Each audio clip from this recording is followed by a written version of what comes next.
lost bride. Once in one village there was a wedding. Everything was as usual.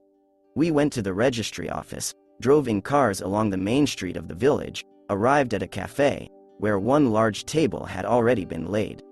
And now the bride wanted to go to the toilet, and the toilet is on the street, an ordinary small wooden house. This toilet was dirty. Therefore, the bride, in order not to soil her chic long skirt, unhooked it and put it on a chair. She was in a short white dress. So I went to the toilet. Gone. And with the ends. She's gone for 10 minutes, 20, 30. The groom and guests began to worry. Went outside. They knocked on the toilet door and asked, "Olya, how are you?" But the bride does not answer. Then I had to break down the door. Look, there is no one inside. At first they thought that the bride had fallen inside. They shine a flashlight into the hole, but there is no bride there, only poop is floating.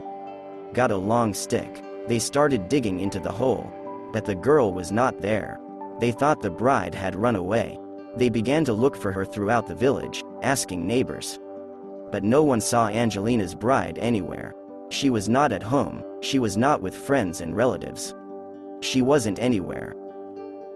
We returned to the dining room.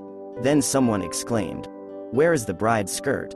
They look, and on the chair, where a chic skirt recently flaunted, instead of it lies a beautiful white rose. The groom took this rose, took it home and put it in a vase.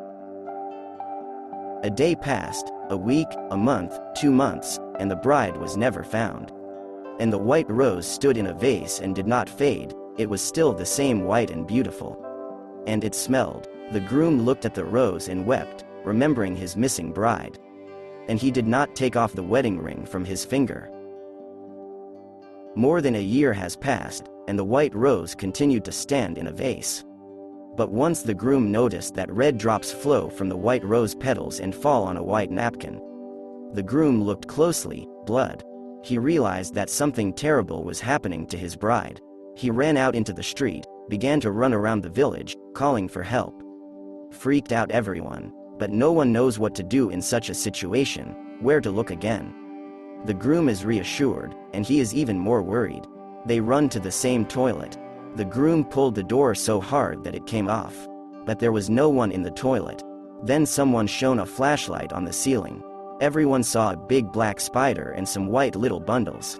The spider was chased away with a lighter. Removed these bundles. Each one was the size of a finger. Unfold the first bundle. There is a little boy. Alive. Moving. The second is unfolded. There is a girl. Someone recognized these children. The boy went missing 2 years ago. Girl, last month. They were thought to have run away from home. The third is deployed. There is some unfamiliar man. The fourth was the missing bride. She was also small, about the size of a finger. The bride opened her eyes, saw the groom and burst into tears. Little tears were running down her cheeks. It turned out that this spider injects its victims with a special poison. From this poison, they quickly dry out and decrease. The groom had to put his bride in a bowl of water at home. There she constantly swam until she became the size of a cat. Then she was bathed in a bath until she returned to her original size. When she came to herself, she told for a long time how terrible it was to hang upside down in the toilet, to look at the people who came to the toilet. He was actually going to eat her, but they managed to save the girl. Thank you for your attention. Subscribe to the channel.